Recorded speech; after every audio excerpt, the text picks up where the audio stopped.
आपको महाराजा मूवी याद है?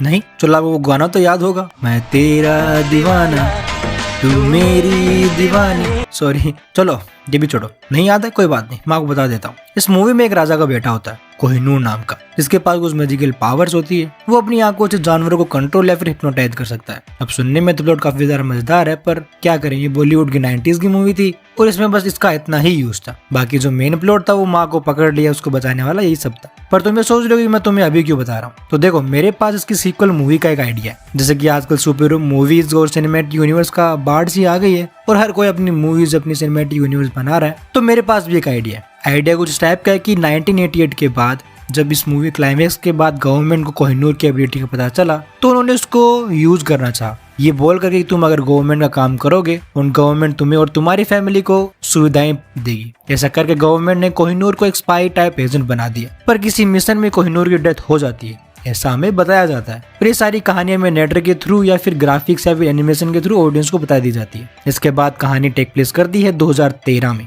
जहाँ किसी लेबोरेटरी में कोहिनूर की फाइल को देखा जा रहा होता है कि कैसे उसने मिशन एग्जीक्यूट किए, कैसे उसने अपनी एबिलिटीज को एनहेंस किया। उन्हीं सबको देखकर एक साइंटिस्ट अपने मेन विलन को बोलता है, जो कि वीडियो कॉल पर होता है, उसको बोलता है कि कोई मैजिकल पावर्स नहीं है बल्कि एक म्यूटेशन है, और कुछ उसके बारे में डिस्कस करता है कि कैसे एक्सपेरिमेंट करके वो मिल जाए तो अपनी रिसर्च को आगे बढ़ाया जा सकता है। ये सुनकर मेन विलन बोलता है कि कोहिनूर को ढूंढने को बोलता है, पर उसकी टीम उसको बोलती है कि मिशन में कोहिनूर कब का मर चुका है। पर डॉक्टर बोलता है कि म्यूटेशन जेनेटिक भी होते हैं और अगर उसका कोई बच्चा मिल जाए तो वो उसका यूज कर सकते हैं। उसकी एबिलिटी जो कि जेनेटिक के थ्रू बच्चे में 92% होने के चांसेस है, वो उस बच्चे का यूज कर सकते हैं अपनी रिस्क को बढ़ाने के लिए। तो ये सुनकर मेन विलन अपनी टीम को उसकी फैमिली को फाइंड करने के लिए ऑर्डर देता है। इसके बाद सीन आता है एक जंगल का, जहाँ पर आपको समझाने के लिए मान लो कि क्रिस मूवी में जिस तरह से हमारे सुपर हीरो का इंट्रोडक्शन हुआ था, वैसे ही अपने 14-15 साल का बच्चा जो उसका इंट्रो होता है, जहाँ उसे कुछ एनिमल को कंट्रोल करते हुए दिखाते हैं, कुछ सुपर हीरो को स्टफ करते हुए दिखाते हैं। एंड देन ऐसे दिखाते हैं कि एक टीचर जो कि बच्चों को मार्शल आर्ट सिखा रहा होता है, वो उन्हीं को देख देख कर अपने मार्शल आर्ट की प्रैक्टिस कर रहा होता है। इससे उसकी सेकंड एबिलिटी भी स्टैब्लिश हो जाती है कि वो एक फास्ट लर्नर है या फिर वो मूव्स कॉपी कर सकता है। जैसे कि अगर आपने एमसीयू की मूवीज देखी हो तो उसमें टास्क मास्टर जैसे कॉपी करता है, वैसे ही। अब वो जंगल में क्यों, इसका कॉन्टेक्स्ट आपको देता हूँ।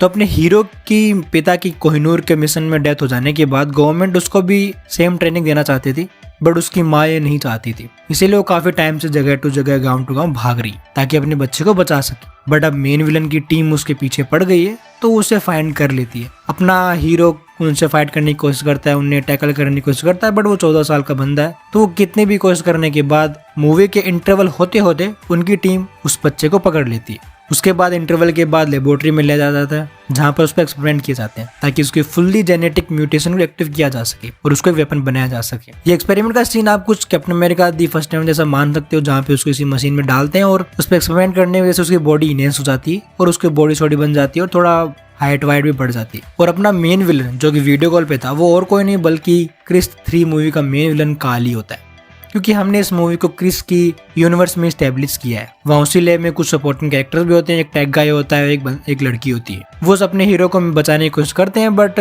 वो बचा नहीं पाते और वो भी पकड़े जाते हैं। इसके बाद सीन आता है सुपर हीरो की माँ का, जो कि खंडर के अंदर जा रही होती है। वह खंडर पे होती है कोहिनूर की ईगल, जो कि अंदर एक पिंजरे के अंदर बंद है। वो उसे रिलीज करती है। वो जैसे इस ईगल को रिलीज करती है, वो उड़कर जंगल में चली जाती है। वहां पर एक बंदा जिसको जानवर का शिकार करते हुए दिखा रहा होता है, और इसको विजुअलाइज करने के लिए आप ऐसा मान लो जैसे कि आरआर मूवी में जूनियर एनटीआर का जो सीन था, वैसा एक सिमिलर सा कुछ सीन होता है शिकार करने वाला, बट उससे थोड़ा ज्यादा इंटेंस सीन होता है। इसके बाद जैसे ही वो ईगल की आवाज सुनता है, वो पीछे टर्न होकर देखता है और उसकी सिर्फ आइज का शॉट होता है, और वो बंदा और कोई नहीं बल्कि अपना कोहिनूर होता है, जिसका रोल होपफुली गोविंदा ही प्ले करेंगे अगर वो कर पाए तो। देन फिर लास्ट टाइम इसका सीक्वेंस आता है, जहाँ पर कोहिनूर स्पाई की तरह उस लैब में घुसता है, अपने बेटे को बचाता है और एक अच्छा खासा बिग बजट क्लाइमेक्स सीक्वेंस होता है। पर इसके एंड में अपने बेटे को बचाते बचाते कोहिनूर इस बार सही में मर जाता है। फिर मूवी खत्म होते होते अपना सुपर हीरो डिसाइड करता है कि ये भागना बहुत हो गया, तो इसलिए अपनी माँ को लेकर अपने नए बने दोस्तों के साथ मुंबई शिफ्ट हो जाता है। तो जब वो मुंबई के नए घर में जाता है, ऑब्वियसली वो बचपन से जंगल में रहा हुआ है, तो अपने